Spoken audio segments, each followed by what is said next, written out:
Hello बच्चों, नमस्कार। मैं मनोज पवार आप सभी का स्वागत करता हूं अपने यूट्यूब चैनल जय गुरुदेव एजुकेशन अड्डा पर। तो आज प्रस्तुत है आप सभी के सामने कक्षा 6 की सामाजिक विज्ञान की बुक हमारे अतीत से अध्याय फर्स्ट, क्या, कब, कहाँ और कैसे, इसके बारे में अध्ययन करने वाले हम।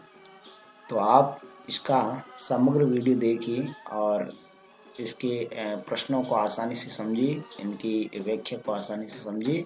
तो शुरू करते हैं इस पाठ को, इसके महत्वपूर्ण प्रश्नों को और इसके साथ ही अध्याय समीक्षा महत्वपूर्ण बिंदु। ठीक है, स्टार्ट करते हैं। पहला बिंदु आपका है, सहायक नदियां उन्हें कहते हैं जो एक बड़ी नदी में मिल जाती है। सहायक नदियां किसे कहते हैं? जो एक बड़ी नदी में मिल जाती है उन्हें हम सहायक नदियां कहते हैं। छोटी छोटी नदियां जो एक मुहाने से स्टार्ट होकर के बड़ी नदियों में मिल जाती है उन्हें सहायक नदियां कहते हैं। गंगा के दक्षिण में इन नदियों के पास पास का क्षेत्र प्राचीन काल में मगध कहलाता था। जो गंगा नदी है उसकी दक्षिण का हिस्सा जो पटना, बिहार, यूपी का संवर्ती क्षेत्र जो दक्षिणी हिस्से में कहलाता था उनका नाम मगध था। क्या नाम था? मगध। जो एक बहुत ही बड़ा महाजनपद उभर कर आया जनपद काल में, उनका नाम मगध था। नेक्स्ट पर्सन, देश के अन्य हिस्सों में ऐसे राज्यों की स्थापना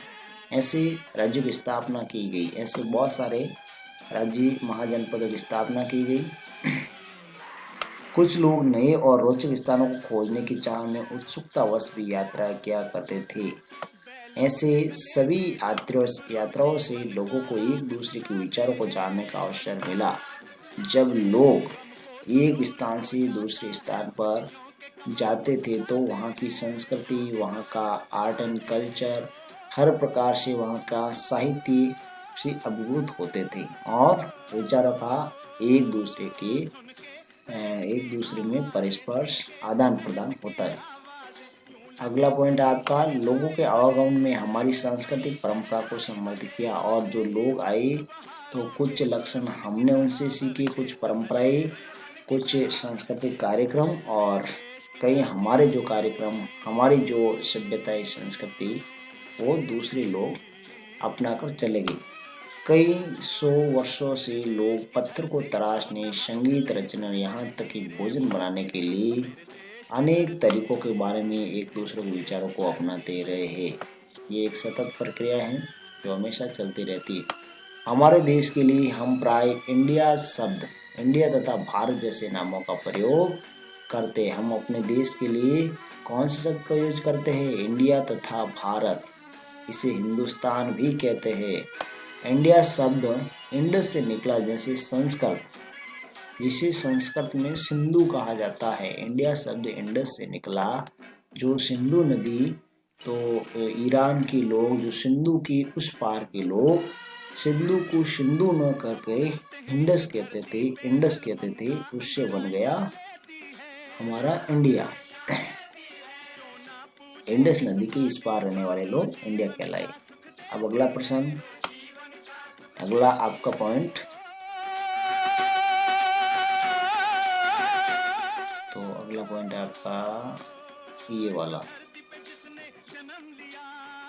इस नदी के पूर्व में स्थित भूमि प्रदेश को इंडिया कहा जाता है। भारत नाम का प्रयोग उत्तर पश्चिम में रहने वाले लोगों के एक समूह के लिए किया जाता है। भारत कबीला, ये कबीला होते थे, है ना। भारत जो उत्तर पूर्व में, उत्तर पश्चिम में रहने वाले लोग, तो हम भारतीय है, हमारे लिए यूज किया गया भारत, है ना। इस समूह का उल्लेख संस्कृत की आरंभिक लगभग 4500 वर्ष पूर्व पुरानी कहानी ऋग्वेद में मिलता है ना। संस्कृत का आरंभिक साहित्य आपका 3500 वर्ष पुराने जो परंपरा है, वेद है, उनमें मिलता है। अतीत की पुस्तकें हाथ से लिखी होने के कारण पांडुलिपि कही जाती है। हाथ से जो भी लिपि लिखते हैं हम उन्हें पांडुलिपि कहते हैं। अंग्रेजी में पांडुलिपि के लिए प्रयुक्त होने वाला मैन्युस्क्रिप्ट शब्द लैटिन भाषा के शब्द मेनू, जिसका अर्थ है हाथ से निकला है ना।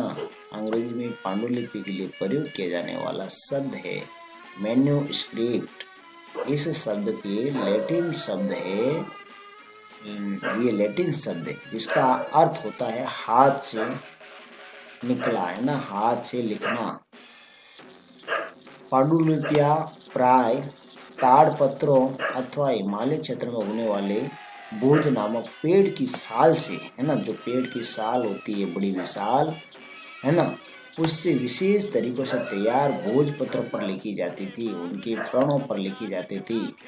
कई पांडुलिपियां आज भी उपलब्ध है, बहुत सारी पांडुलिपियां, है ना, संग्रहालय में रखी होती है ना, हमारे देखने के लिए। अगला आपका है प्रश्न,